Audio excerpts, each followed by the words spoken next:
odur ki, bir çox insanlar var. Hətta sənin etdiyin işi gedib başqalarının yanında pisləyə bilər, gözdən sala bilər, ələ sala bilər, istehza edər ki, bu o qədər də ciddi bir iş deyil və yaxud da bunun işlədiyi işə bax, bunun məşğul olduğu sahəyə bax.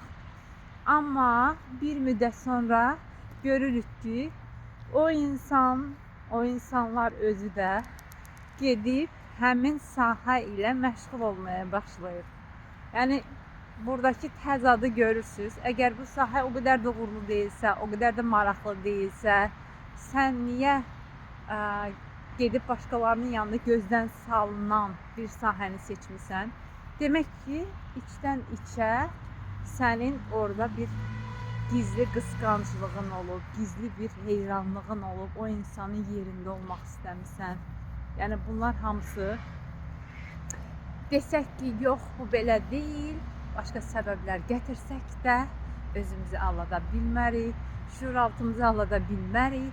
Sadəcə egomuz imkan vermir ki, biz bunu etiraf edək.